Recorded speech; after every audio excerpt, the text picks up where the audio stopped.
Fala meu povo, hoje quinta-feira, sejam muito bem-vindos a esse vídeo no canal Meu Bahia. No vídeo de hoje vamos falar um pouco mais sobre a paralisação do futebol brasileiro, né? Ontem o Edinaldo Rodrigues, em comunicado junto com a CBF, anunciou o adiamento da rodada 7 e 8. Vou falar como fica, obviamente, a questão do calendário do Bahia, em termos de futebolístico, quanto isso pode ser prejudicial e, obviamente, como é que vai ficar a agenda do Tricolor depois dessa paralisação e depois da remarcação dos jogos. Vamos falar também sobre SAF, isso porque ontem a gente teve um acontecimento muito importante também dentro do futebol brasileiro envolvendo o Vasco e obviamente liga diretamente ao Bahia por questão da SAF. Eu vou explicar como é que a gente tomou a melhor decisão lá atrás do Guilherme Belintani e conseguiu fazer talvez aquilo que é a melhor SAF do Brasil hoje em dia, e eu vou explicar os motivos para isso. Para quem ainda não me conhece, meu nome é José Victor, sou produtor de conteúdo aqui do Meu Bahia. Eu conto muito, meu povo, com teu like nesse início do vídeo para ajudar o canal e consequentemente o nome do Esporte Clube Bahia. Peço também que você se inscreva aqui para ajudar a gente a chegar às 4.000 inscritos. No momento que eu tô gravando esse vídeo, faltam menos de 300 pessoas para isso. Eu conto muito com o teu apoio, tanto clicando no botão de gostei, quanto de se inscrever também, tá bom?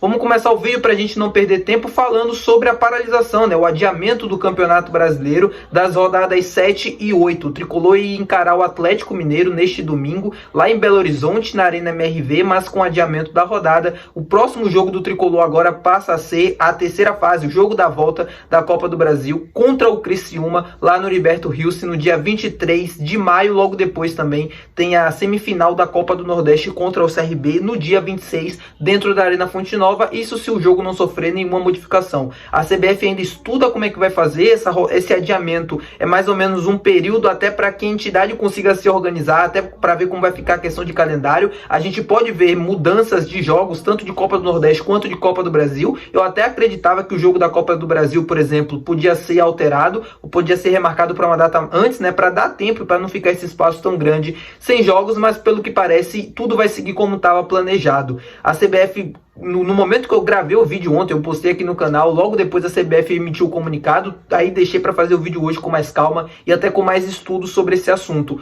É um erro, na minha opinião, a CBF paralisar o campeonato nesse momento. Eu acho que se fosse para paralisar, já teria que ter tomado essa decisão há muito tempo. A rodada, por exemplo, passada não deveria nem ter acontecido. Nesse momento a gente já estava discutindo uma forma de voltar e uma forma também de ajudar os clubes gaúchos com a paralisação, assim, em termos de estrutura e tudo mais, porque são os mais prejudicados nesse momento. Eu acho que a paralisação do futebol, ela beneficia muito mais e ajuda muito mais os clubes do que propriamente a população que está sofrendo nesse momento lá nas enchentes. Tudo aquilo que o torcedor comum, que as pessoas comuns, como eu, como você e outras também que estão assistindo esse vídeo, podem fazer em termos de doação e tudo mais, arrecadação, tudo isso a gente está fazendo e os clubes também estão fazendo, mesmo aqueles que se colocaram contra essa paralisação. Mas em termos futebolísticos, a paralisação, ao meu ver, ajuda somente os clubes.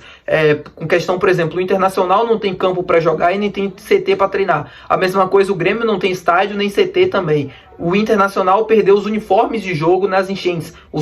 Alguns funcionários conseguiram salvar os uniformes de treino, mas os de jogo o Internacional não tem absolutamente nenhum nesse momento.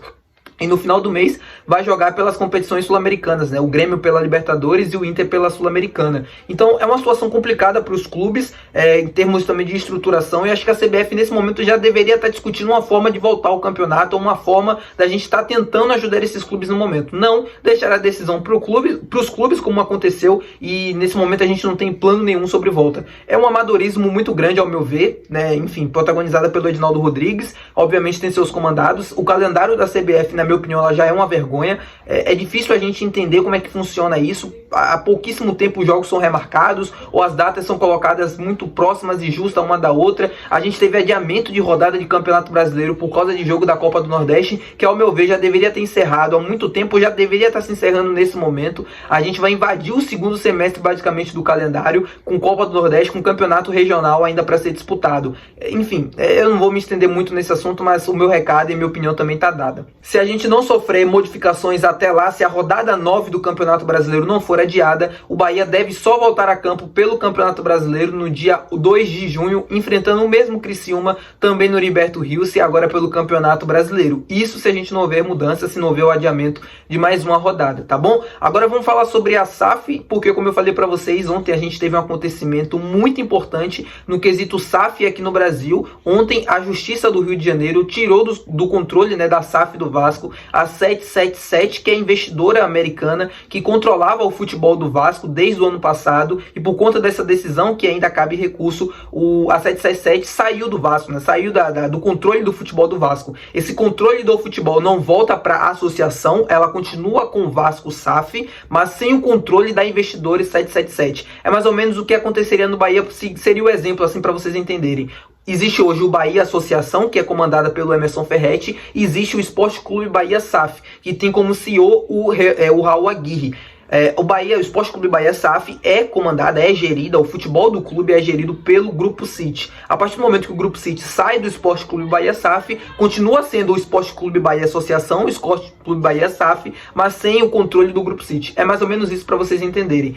E por que eu estou trazendo esse assunto do Vasco aqui? Essa situação do Vasco, que já é a 777, que já vem sendo investigada há muito tempo lá nos Estados Unidos, já vem sofrendo com pressão também da torcida do Vasco. No início da temporada passada, quando estava se chegando a SAF aqui no Brasil e quando estava começando os investidores a aparecerem, era tido como uma das melhores oportunidades ou como um dos melhores players no mercado naquele momento. E o Jorge Salgado, que era presidente do Vasco até então, menosprezou a SAF do Bahia naquele momento por conta da forma de pagamento, da forma de negociação e como se deu também com a equipe do Vasco, que o Vasco pagaria não sei tantos de forma imediata, de que traria reforços e que traria injeção de dinheiro de forma imediata e que tudo mais, e que no Bahia tudo era parcelado em 10 anos. Eu vou colocar o vídeo aqui na tela para vocês verem, para vocês entenderem o que é que ele falou naquele momento.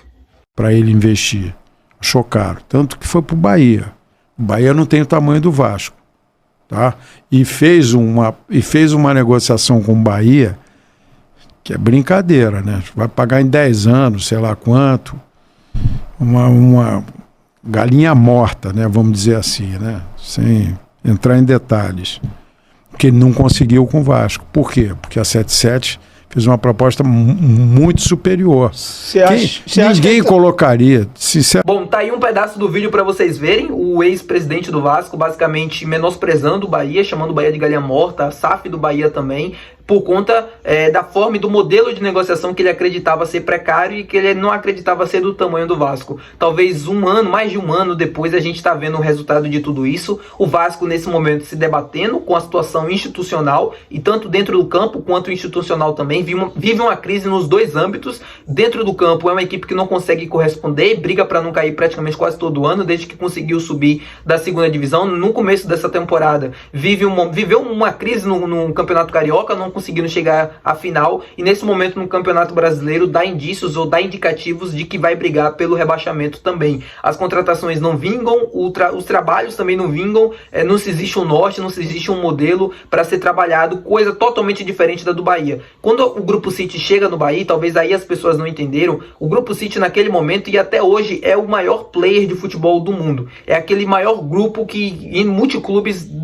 desse planeta Terra, porque tem know-how, porque tem conhecimento e também pelo modelo de gestão e como faz as coisas acontecerem. Não é somente dinheiro, porque se fosse apenas dinheiro, Manchester United, para ser o exemplo mais próximo do Grupo City na Inglaterra, ganharia os títulos todos os anos e não ganha. O Chelsea ganharia tudo e não ganha, porque não é somente dinheiro. O dinheiro é uma parte muito importante do futebol, mas se não houver gestão e não souber como se faz as coisas, a gente não anda para frente. Para dar um exemplo do United, o United viveu um momento muito bom na sua história há décadas atrás, e nesse momento, mesmo com muito dinheiro, não consegue ganhar coisas na Inglaterra. A mesma coisa o Chelsea, que tem um dos elencos mais caros e um dos clubes que mais investe no mundo e não consegue sequer disputar uma competição internacional. Nesse momento, nessa temporada, tá indo para a Conference League, mas na última não. Então, a mesma coisa, a gente volta aqui pro Brasil. A 777 trouxe dinheiro pro Vasco, o Vasco conseguiu fazer grandes contratações, mas primeiro, não conseguiu pagar dívidas, e já é um problema, e também não conseguiu emplacar bons resultados dentro do campo, porque não se existe um norte a se seguir. Não existe um modelo, o Vasco contrata e troca treinadores a todo momento, ou traz treinadores totalmente com filosofias totalmente diferentes daquilo que era o seu antecessor, como está sendo nesse momento agora.